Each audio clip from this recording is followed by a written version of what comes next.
Hola hermanos, buenos días desde aquí en Greenville. Podéis ver que estoy en un lugar diferente, estoy en casa de mi suegro, que por cierto está de viaje y no le voy a poder ver. Estoy aquí en Greenville unos días, como muchos ya sabéis. Ayer conocí a mi nueva nieta, Abigail, y bueno, la tuve en brazos como unas 3 o 4 horas, dejándola bien consentida en fin, no va a querer volver a la cama para dormir después de que esté yo aquí, yo creo. Pero bueno, lo pasé muy bien también con los otros nietos y viendo a mi hija, y anoche cené con mi hijo y futura nuera, y bueno, pues lo hemos pasado muy bien también con mi cuñada. Y bueno, pues día 2 de mayo, esta semana, Dios mediante, a final de la semana espero ya estar de regreso en el País Vasco. Y estoy mirando atentamente las noticias, viendo que el País Vasco y concretamente Guipúzcoa siguen a la cabeza de lo peor de la situación del COVID, pero parece ser que ya ha llegado a sus máximos y creo que va a empezar a bajar ya. Es lo que parece ser, ¿no? Entonces, Dios mediante, a ver si en un par de semanas ya podemos empezar a reunirnos en cultos más normales, digamos. Habéis visto las obras que están haciendo enfrente de la iglesia. También espero que dentro de un par de semanas ya se pueda llegar para poder aparcar, porque en este momento parece que no se puede acercar el coche a la iglesia. Bien, pues nada, hoy tenemos un estudio, el segundo estudio de Daniel, de mi hijo Dani, y luego también otro estudio del hermano Miguel, de las bienaventuranzas, bueno, del número 1. Así que eso lo disfrutaremos después de algunos anuncios o peticiones de oración. Pero antes quiero leer también un versículo en Mateo, y no tengo aquí mi Biblia en español, entonces estoy usando una Biblia que tenía mi cuñada, es bilingüe, entonces tiene una columna en inglés y otra en castellano, y cuesta un poco más encontrar las cosas. Pero quiero ir a Mateo, capítulo 23. Estuve leyendo Mateo esta semana pasada. Me llamó la atención otra vez el versículo 12 de Mateo 23. Dice: porque el que se enaltece será humillado, y el que se humilla será enaltecido. Y estuve pensando otra vez un poco en este tema de la humildad. Nuestra sociedad, el mundo en general, tiene una idea muy rara de la humildad, bueno, muy errónea de lo que es la humildad. Hay gente que piensa que una persona humilde es una persona que piensa muy mal de sí mismo, que habla como que no es nada, que nunca sabe nada, pues que puede ser un carpintero, por ejemplo, que haga una obra de arte, pero dice, eso no es nada, y lo menosprecia, o una cocinera que es excelente, que también niega serlo, siempre habla mal de sí mismo, y eso a veces se llama que es una persona muy humilde. No, eso no es humildad, realmente es egoísmo. Si una persona está obsesionada con lo malo que es, o lo poco que sabe, o lo bajo que es, al final es egoísta, es una forma de egoísmo. ¿Qué es la humildad bíblica? Bueno, pues se puede verlo de muchas maneras, pero una de las maneras que quiero verlo en esta mañana de la Biblia es una persona que realmente no piensa en sí mismo. No, ni para bien ni para mal. No piensa en sí, sino que piensa en otros. O, cogiendo el modelo bíblico, ama a Dios primero y luego al prójimo también, ¿no? como a sí mismo, que es automático, pero ama al prójimo. En Filipenses hay un versículo también muy bueno, en Filipenses 2, bueno, son 2 versículos, dice: nada hagáis por contienda o por vanagloria, antes bien con humildad. Y aquí lo que vemos es que cuando hay contiendas en una iglesia, por ejemplo, o en un hogar, o en un lugar de trabajo, o en una sociedad, donde hay contiendas, hay vanagloria y falta de humildad. Hay gente que se exalta a sí mismo y dice: las cosas van a ser así porque lo digo yo, y yo sé más que nadie, y etcétera, etcétera, ¿no? Cuando hay esa actitud prepotente, esa actitud orgullosa, es cuando hay inevitablemente, y además mucho conflicto, mucha guerra, ¿no? En un hogar, cuando hay una persona o 2 o 3 que se resisten a humillarse y a tener un lugar adecuado, a reconocer su lugar adecuado y servir a los demás, pues hay guerra y hay conflicto, ¿no? Y dice: nada hagáis por contienda o por vanagloria. Dice: antes bien con humildad, estimando cada uno a los demás como superiores a él mismo. Ahora, esto no quiere decir creer una mentira.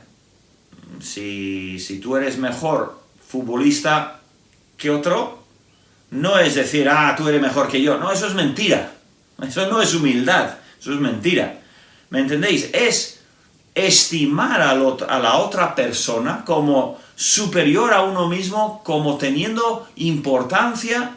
De hecho, realmente somos todos iguales, ¿verdad? En cuanto a valor intrínseco, valor como seres humanos, estamos hechos a la imagen de Dios. Somos todos iguales. Pero desde luego que tenemos diferentes capacidades, habilidades, talento y tal, ¿no? Pero dice: estimando a cada uno como superior a ti mismo, a todos. Dice: estimando cada uno. Cuando llegamos a la iglesia, estimamos a los demás como superiores. Les damos el respeto de alguien que es importante. Les perdonamos, tenemos paciencia con su manera rara de ser, ¿no? O a veces personas que son un poco ariscas, creo que se dice, ¿no? Tenemos paciencia, tenemos gracia para con ellos, estimándolos como hechos a la imagen de Dios, no mirando cada uno por lo suyo propio. Y se entiende que dice, no mirando. Yo no entro buscando lo mío, no voy a la iglesia porque a mí me enseñan bien, o a mí me tratan bien, o a mí me aceptan. Eso al final es orgullo, ¿no? Voy a la iglesia, entre otras cosas, primero para alabar a Dios y para obedecer al Señor, pero para servir a los demás. No mirando cada uno por lo suyo propio, sino cada cual también por lo de otros. Entonces, tenemos, por supuesto, tenemos el ejemplo, ¿verdad?, del Señor mismo.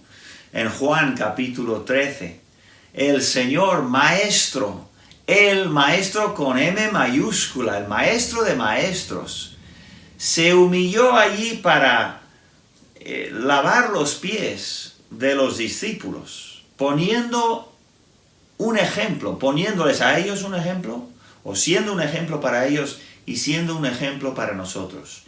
Hoy nos toca vivir, ¿verdad?, entre familias. Seguramente estaremos o en nuestra familia o en otra familia. ¿Qué actitud vamos a tener? Cristiana, humilde. Así vino el Señor. Además, entró en Jerusalén, Rey de Reyes, montado en un potro, ¿no?, un pollino. Y entonces tenemos que recordar que la promesa es: Dios enaltece al que se humilla. El Señor sabe valorar el corazón humilde. Y la persona que realmente es humilde sabe lo que es, sabe quién es, sabe que es un pecador. Soy un pecador salvo por gracia.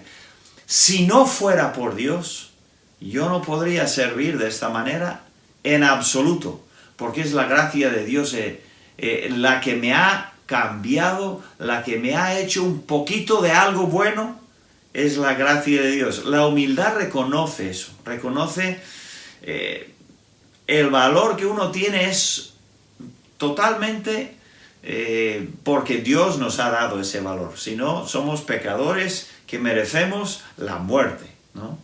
Y también sabemos cómo termina la historia. Muchos cristianos a lo largo de los siglos han sufrido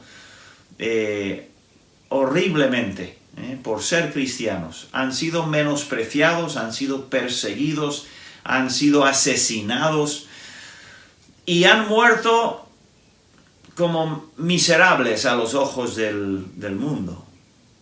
Pero murieron sabiendo, o debían saber, que Dios sabe muy bien el corazón de cada uno. Y el Señor enaltece a los que se humillan. Y los que son primeros serán los últimos. Y los últimos serán los primeros. El que dirige todo eso es el Señor. Así que hoy, seas padre de familia, seas madre, seas hijo, seas niña, seas niño, quien seas, que estés escuchando esta exhortación, recordemos o recuerda que debemos de ser humildes de corazón, porque servimos al Dios eterno, que eso lo valora. Y por fe decimos, ¿sabes qué? No voy a dejar que reine mi carne, mi ego. No voy a actuar como lo que sale de mí, sino que voy a gobernar mi corazón, mi mente, y voy a ser humilde, voy a obedecer ese mandamiento del Señor de ser humildes como lo fue Él, que es el Señor de señores y Rey de los reyes. Así que una buena enseñanza, ¿verdad?, para todos, que sepamos ser siervos, pero que seamos siervos humildes. Marido, humilde con la mujer. Esposa, humilde con el marido. Niños, hijos, tíos, vecinos, trabajadores, empleados, jefes, todos, ¿verdad? Bueno, pues nada, vamos a dejarlo allí. Esta semana no hay vídeo devocional, no he hecho en estos días de viajes y estar con la familia, no he hecho eso, tampoco voy a tener música. Y otra cosa que no hay, que es muy curioso, es que no hay ningún cumpleaños ni ningún aniversario, por lo menos que sepa yo, en esta semana, esta primera semana de mayo. A ver, otra cosa tenía, a ver, se me olvidó. Ah, sí, normalmente he estado haciendo, incluso estando aquí, el devocional de las 9 de la mañana, en directo, y la semana pasada lo hice en YouTube, como sabéis algunos. Pero esta vez me tocaría hacerlo a las 3 de la mañana. Y honestamente me costó lo de la medianoche de las semanas anteriores, y yo creo que a las 3 de la mañana no va a servir para nada, entonces no creo que se me va a entender. Así que esta semana saltamos ese estudio Dios mediante. Domingo que viene debería estar otra vez ya en el País Vasco, y ya a las 9 de la mañana haremos el estudio, el devocional dominical. ¿De acuerdo? Así que eso no se va a hacer. Bien, entonces, en cuanto a peticiones, lo único que tengo actual es, primero, oremos por Marlon. ¿Recordáis a Marlon y Lipsy? Marlon es el que fue atropellado por un coche, él y no sé si es su tío, bueno, es el tío de Wilmer. Wilmer me envió un vídeo increíble de las noticias de aquel día, describiendo el accidente. Y hoy no he sabido nada todavía esta mañana, pero Marlon, vamos, le han operado de los pies, pero está muy magullado, el corazón lo tiene, creo que palpitando muy rápido, y no está muy bien. Entonces, Vamos a seguir orando por esa recuperación, por Lipsy también. Son relativamente nuevos en el Señor y ha sido un golpe muy grande del accidente creo que fue el lunes de esta semana pasada. Oremos por Marlon y Lipsy en eso, especialmente su recuperación. Y luego Walter nos pide oración por su cuñado que tiene COVID y su madre y hermanas que están viviendo allí. Entonces hay una situación de COVID en su hogar. Su hermano Henry también, por su salud y su crecimiento. Y luego por un amigo que se llama Edgar, al cual está testificando y está abierto a las cosas del Señor. Así que vamos a orar por Walter, por su familia y por esta oportunidad que tiene de testificar a un amigo, quizás es compañero también de trabajo, no estoy seguro de eso. Bien, pues vamos a tomar unos 30 segundos para orar por esto y cualquier otra petición que tengáis. Y oremos por los demás hermanos de la iglesia, los que vengan a la mente. Escoge unos 10 hermanos ahí que te vengan a la mente y ora por ellos, que el Señor los bendiga en este día. Y después de eso, pues tendremos los 2 estudios. Tendremos esta vez primero a Dani, con su segundo estudio, y luego el hermano Miguel también. ¿De acuerdo? Así que estemos en oración también. Se me olvidó por María Esther, que está haciendo pruebas y eso para su operación, que no sé cuándo es la fecha todavía, pero se me olvidó comentar eso antes. Bien, pues vamos a orar unos breves segundos y luego los 2 estudios. Que Dios os bendiga. Hasta luego.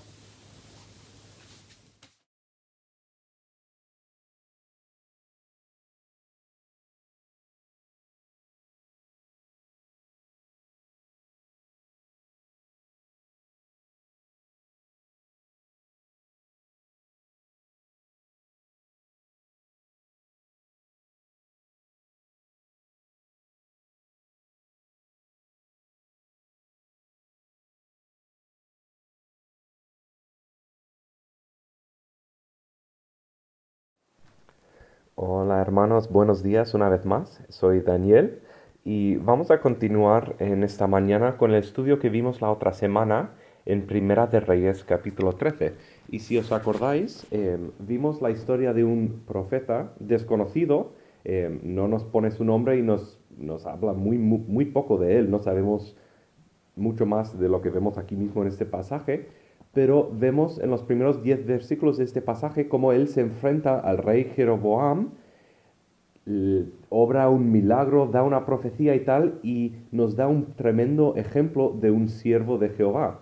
Y si os acordáis, vimos la otra semana que él primeramente conocía claramente el mandato de Dios y no dudó, o sea, no dudó en explicarlo al rey. Él sabía lo que conocía y sabía por qué. Y él decía, así me está ordenado por palabra de Jehová. De hecho, el versículo 9 dice, no comerás pan, ni bebas agua, ni regreses por el camino que fueres. Y luego versículo 10, pues regresó por otro camino y no volvió por el camino donde había venido a Betel. Y vimos que él reconoció también la importancia de obedecer a Dios y vio que lo valoró mucho más que las riquezas. El rey le había prometido comida, un banquete seguro, un presente o quién sabe qué riquezas, y él decía, aunque me des la mitad de tu casa o la mitad de lo que tienes, no desobedeceré el mandamiento de Jehová. Así que este profeta tiene un tremendo comienzo, es un tremendo ejemplo para nosotros, pero tristemente, en cierto sentido, la historia no continúa ahí y nos da también un aviso tremendo. Esta historia nos da un aviso tremendo de lo que nos puede pasar si no si no tenemos cuidado. Vamos a leer los versículos 11 al 24 y luego comentaremos algunas lecciones más que vemos de esta historia. Dice el versículo 11, moraba entonces en Betel un viejo profeta al cual vino su hijo y le contó todo lo que el varón de Dios había hecho aquel día en Betel. Le contaron también a su padre las palabras que había hablado al rey. Y su padre les dijo, ¿por qué camino se fue? Y sus hijos le mostraron el camino por donde había regresado el varón de Dios que había venido de Judá. Y él dijo a sus hijos, ensiadme el asno. Y ellos ensiaron el asno y lo montó. Y yendo tras el varón de Dios, le halló sentado debajo de una encina y le dijo, ¿eres tú el varón de Dios que vino de Judá? Y él dijo, yo soy. Entonces le dijo, ven conmigo a casa y come pan. Mas él respondió, no podré volver contigo, ni iré contigo, ni tampoco comeré pan, ni beberé agua en este lugar. Porque por palabra de Dios me ha sido dicho, no comas pan, ni bebas agua allí, ni regreses por el camino por donde fueres. Y el otro, o sea, el profeta ahora que ha salido, le dijo mintiéndole, yo también soy profeta como tú, y un ángel me ha hablado por palabra de Jehová diciendo, tráele contigo a tu casa para que coma pan y beba agua. Entonces volvió él y comió pan en su casa y bebió agua, y aconteció que estando ellos en la mesa, vino palabra de Jehová al profeta que le había hecho volver, y clamó al varón de Dios que había venido de Judá, diciendo, así dice, o así dijo Jehová, por cuanto has sido rebelde al mandato de Jehová, y no guardaste el mandamiento de Jehová tu Dios te ha escrito, sino volviste y comiste pan y bebiste agua en este lugar donde Jehová te había dicho que no comieses pan, ni bebieses agua, no entrará tu cuerpo en el sepulcro de tus padres. Cuando había comido pan y bebido, el que le había hecho volver le ensilló el asno, y yéndose le topó un león en el camino y le mató, y su cuerpo estaba echado en el camino, y el asno junto a él, y el león también junto al cuerpo.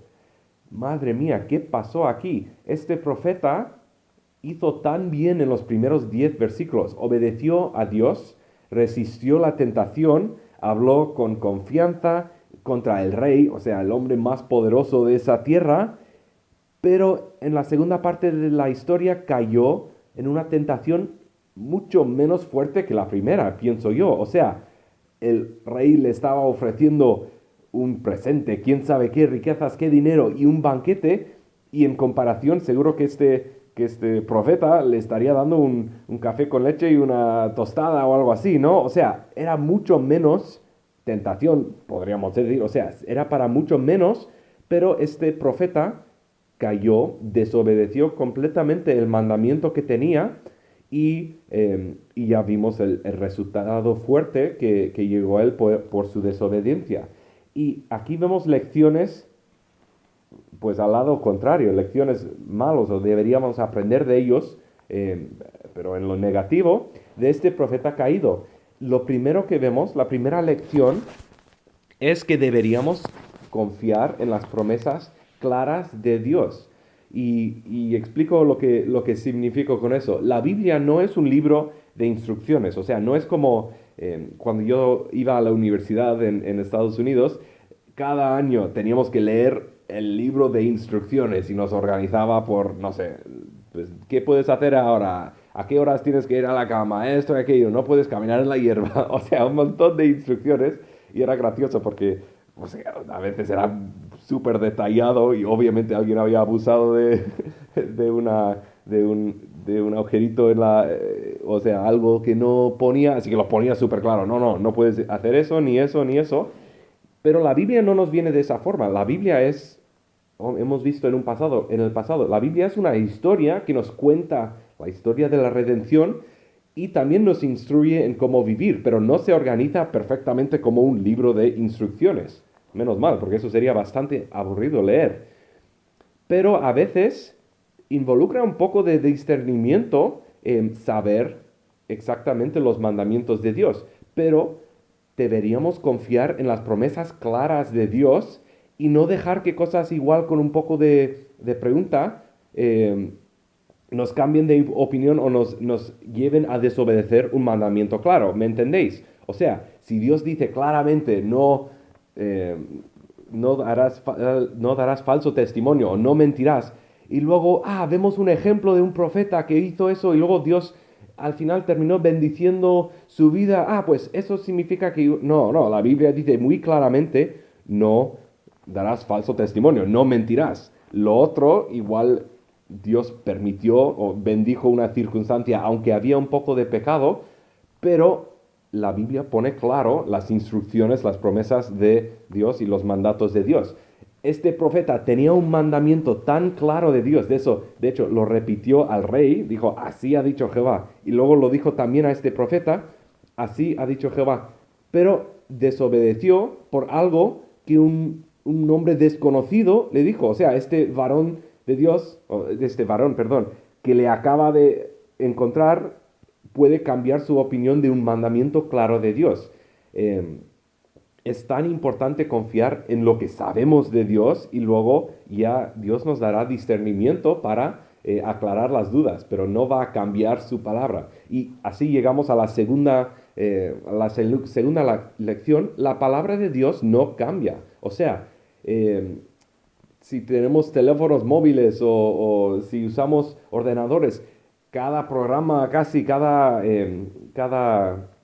sistema operativo tiene actualizaciones y van mejorando, cambiando, ajustando cosas. La Biblia no cambia. La Biblia no va actualizándose cada mes y, vale, antes Dios no quería que haga eso, pero ahora está bien, ahora sí, ahora no es problema. No. Si Dios te ha hablado, si Dios te ha mostrado en tu palabra que deberías hacer cierta cosa o no hacer algo, no va actualizando cada mes y cambiando su instrucción para tu vida, si me entendéis. Y seguir la voluntad de Dios involucra obediencia diaria. Esto es otra lección que vemos aquí de este profeta. El profeta empezó súper bien, empezó tremendamente bien, resistió una tentación fuerte del rey, tuvo pues obediencia clara, pero en esta segunda parte de la historia, él baja su guardia, no resiste esta otra tentación y cae en el pecado. Y lo que yo pienso que era una tentación mucho menos fuerte, pues le vino de otro lado y cayó en el pecado. Y esto nos lleva a otra lección. El diablo es muy astuto, no nos va a tentar de la misma manera. Y en este caso cambió su táctico, ¿no? Cambió la manera de tentarle. Si de parte del rey no le podía hacer caer en pecado, pues intentó desde alguien que decía ser un amigo suyo, que la Biblia nos pone claro que estaba mintiendo. Así que cuidado con las tentaciones. En 1 Corintios 10, versículo 12, dice, así que el que piensa estar firme, mira que no caiga. Igual este profeta estaba ya había ya bajado su guardia porque dijo, mira, ya he resistido la tentación, he hecho bien, he obedecido al mandamiento de Dios y luego no se preocupó, no recordó que el diablo seguía ahí intentando hacerle caer.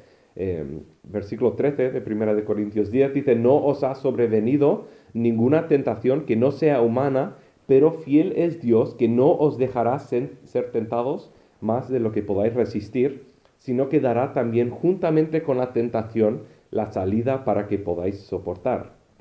Dios no nos va a traer una tentación demasiado fuerte, pero tenemos que estar atentos, tenemos que estar despiertos y no bajar nuestra guardia. Y aquí llegamos a la última lección de este pasaje. A veces las tentaciones vienen por parte de los amigos o de los que son cercanos y de los que no son enemigos claros. Si alguien, demos el ejemplo, si un ateo, claramente ateo, que no quiere nada que ver con las cosas de Dios, te dice hacer algo o te anima a hacer algún pecado, igual eso lo ves claramente, no, eso no debería hacer. Pero si alguien que igual profesa ser cristiano o igual pues profesa decir las cosas de Dios o lo que sea y te engaña un poco así, igual es más fácil caer en el pecado por los que son, entre comillas, amigos. Y esta lección nos muestra que nadie debería tomar la posición de Dios en tu vida. Si tú miras en la palabra de Dios y ves cómo debes vivir, ves los mandamientos de Dios, no dejes que nadie cambie esa instrucción en tu vida. Es tan importante reconocer, en la Biblia ocurre también, algunos héroes espirituales de la Biblia, algunos tremendos hombres de Dios, cayeron en pecado y son ejemplos negativos. Este mismo profeta terminó cayendo en pecado y no siguió a Dios. Si nosotros dejamos que alguna persona, héroe espiritual en nuestra vida, nos tome esa posición de que solo debería tomar Dios en nuestra vida, pues estamos buscando problemas. Hoy en día a veces oímos de algún escritor de una Biblia, algún escritor de un libro tremendo que renuncia a su fe y al final cae en pecado o renuncia a su fe, dice luego, ahora soy ateo o lo que sea. Si nosotros ponemos nuestra confianza en alguien así, en una persona, pues no es el sitio correcto. No deberíamos dejar que nadie tome esa posición de Dios en nuestras vidas. Así que aquí vemos varias lecciones importantes de un profeta que empezó tan bien, pero luego dejó que el pecado entre en su vida a través de este profesado profeta que no tenía nada que ver con lo que Dios quería para este hombre de Dios. Para concluir, ¿cómo podemos tener discernimiento espiritual? ¿Cómo podemos reconocer lo que dice Dios y lo que no es de Dios? O sea, este profeta, ¿qué debería haber hecho? Pues Dios le había dado ya un mandamiento tan claro, no debería haberlo cambiado por la palabra de este supuesto profeta. Y la importancia, como vimos en la otra semana, es la importancia de tener claro lo que vemos de la palabra de Dios. Vimos la otra semana, Salmo 119, 105. Lámpara es a mis pies tu palabra. La palabra de Dios es lo que nos dirige, es lo que nos enseña dónde deberíamos, qué camino deberíamos llevar, dónde deberíamos pisar nuestros pies. Lámpara es a mis pies tu palabra. Y finalmente, como vimos la otra semana también, 2 de Timoteo 3, 16 y 17. Toda la escritura es inspirada por Dios y útil para enseñar, para redarguir, para corregir, para instruir en justicia, a fin de que el hombre de Dios sea perfecto, enteramente preparado para toda buena obra. Nosotros tenemos todo lo que necesitamos para vivir una vida de obediencia, una vida correcto ante el Señor. Tenemos todo lo que necesitamos. El problema no es que Dios no nos ha hablado, no nos ha mostrado nuestro camino. El problema muchas veces viene en que quizás obedecemos un rato, pero luego, pues poco a poco, dejamos de obedecer o dejamos que otra persona, otra cosa, nos separe de Dios y entre nosotros y Dios.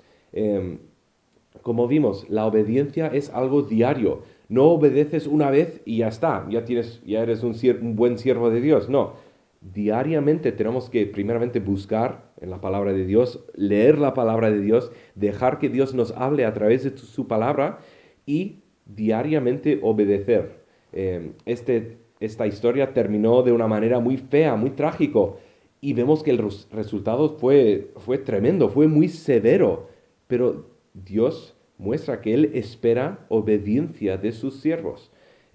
Vamos a dejarlo así, vamos a orar y pedir que Dios nos ayude, y espero que esta lección de este siervo desconocido, este profeta desconocido, nos sirva, nos abra los ojos y nos deje ver, pues incluso peligros que nos pueden venir de parte de los que son supuestos amigos. Vamos a orar. Padre, gracias por la palabra, gracias por ese ejemplo que nos das de obediencia a tu palabra primero y luego también de cómo podemos dejar que tentaciones y que otras cosas entren y nos separen de ti. Ayúdanos a ser fieles, a obedecer siempre tu palabra y a mostrar que para nosotros lo más importante es nuestra obediencia a ti y nuestra relación contigo. Gracias por tu amor. En el nombre de Jesús pedimos todo esto. Amén.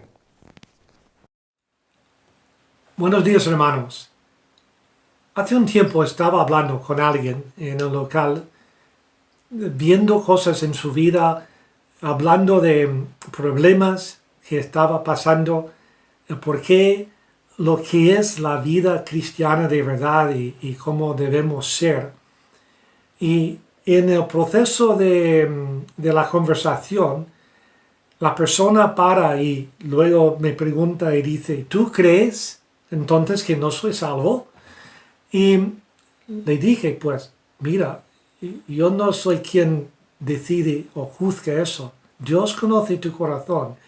Yo puedo ver, observar las manifestaciones de si tienes el Espíritu Santo o no, si hay fruto en tu vida. Entonces, tú mismo ahora estás dudando. Entonces, vamos a parar aquí y te doy un consejo de coger unos pasajes que te doy y vas examinando tu vida. Y esto es exactamente lo que Pablo nos exhorta a hacer en su segunda carta a los Corintios, en capítulo 13, versículo 5, donde dice: examinaos a vosotros mismos, si estáis en la fe, probaos a vosotros mismos. Esta es la exhortación que viene a nosotros también.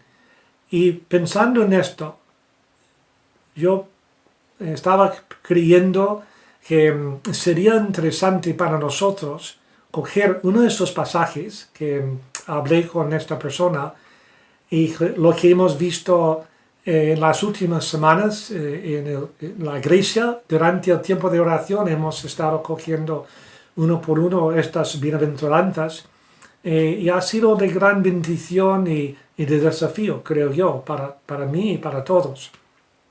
Entonces, aquí tenemos una enseñanza que viene del Señor mismo, que nos ayuda a examinarnos y ver, de verdad, conoce al Señor, soy de su reino, soy salvo, y más bien podemos preguntarte, ¿de verdad soy feliz en el Señor Jesucristo? Y estas palabras vienen en frases cortas, 8 bienaventuranzas, con nada de comentario. Sin embargo, penetran y nos causan examinarnos y cómo somos de verdad. Y estas palabras chocaron en este día que predicó Jesús, chocaron con sus oyentes ahí. Los discípulos estaban ahí cerca, pero alrededor hubo más gente, incluyendo escribas y fariseos. Y el Señor tenía algo para decir sobre ellos, pero no ataca a ellos en su sermón directamente. Simplemente dice en capítulo 5, versículo 20, porque os digo que si vuestra justicia no fuere mayor que la de los escribas y fariseos, no entraréis en el reino de los cielos. Y esto es increíble cuando pensamos que, los fariseos eran los que estudiaban la ley y intentaban llevarla a cabo, pero como mencionamos, Cristo aquí está dando una indirecta, es decir, pero estáis poniendo el énfasis en lo de afuera. Tu justicia tiene que ser mayor que eso. ¿Y cómo es posible? No somos como un Pablo, que él decía, pues yo soy hebreo, soy fariseo. En cuanto a justicia, referente a la ley, pues impecable. ¿Y quién es así? Pues Pablo mismo daba cuenta más adelante que su justicia que estaba ganando por su conocimiento y lo que hacía supuestamente en el nombre del Señor no valía para nada, era basura, y que él encontró por arrepentimiento, por conocer a Cristo en el camino a Damasco, llegó a tener esta justicia y consideraba todo lo demás como basura para ganar, por haber ganado a Cristo. Entonces, hermanos, pensamos, ¿cómo nos vemos, cómo somos comparado con la enseñanza del Señor sobre quién es justificado, quién es de verdad el ciudadano verdadero del reino de los cielos? Cristo empieza su ministerio por la parte norte de Israel, allí por Galilea, andando por las aldeas, sanando a la gente, pero predicando, y dice que su predicación, el mensaje era: arrepentíos, porque el reino de los cielos se ha acercado. Arrepentimiento, esta parte que para muchos no han entendido cuando viene a proclamarse creyente. Creer en el Señor Jesucristo, sí, pero arrepentido de corazón, y eso es lo que el Señor busca. Entonces, cuando ya tiene sus discípulos escogidos, dice en capítulo 5 que viendo la multitud, subió al monte y sentándose, vinieron a él sus discípulos y abriendo su boca les enseñaba diciendo. Entonces vemos al Señor haciendo lo que era la costumbre de estos días. Se sienta.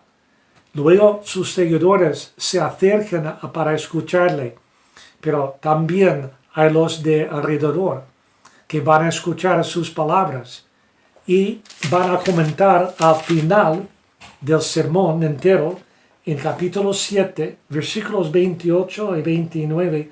Y cuando terminó Jesús estas palabras, la gente se admiraba de su doctrina, porque les enseñaba como quien tiene autoridad y no como los escribas.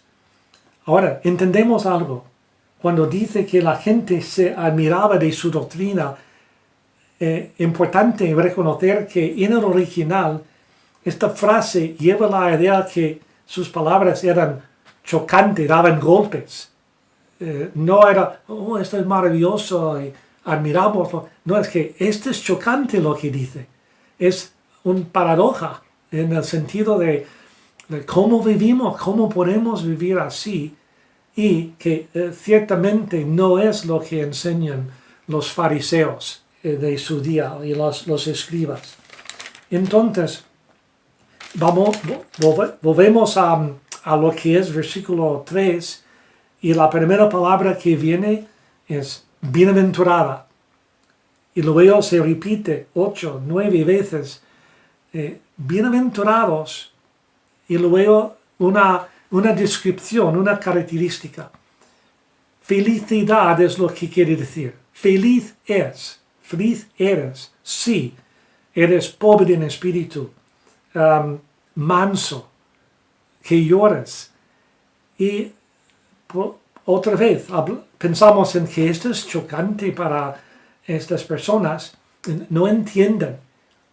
Es que voy a ser feliz si me considero como nada, si estoy llorando, manso, que veremos que esta era una calidad muy despreciada, especialmente por los romanos. Entonces, ¿qué quiere decir el Señor? Porque su idea del carácter del Hijo de Dios, el ciudadano de los reinos, del reino de Dios, no es nada normal, contradice lo que el hombre piensa, porque el hombre, ¿cómo mira, cómo piensa en la felicidad, cómo la define? Pues para él es que una persona, una situación, objeto o conjunto de estas cosas que contribuyen a hacer la felicidad. Por ejemplo, mi familia es mi felicidad. Estado de grata satisfacción espiritual y física. Ausencia de inconvenientes o tropiezos. Un estado de bienestar caracterizado por emociones que van desde la satisfacción hasta la alegría más intensa. Entonces esto lleva al hombre de formular su idea de lo que es la felicidad.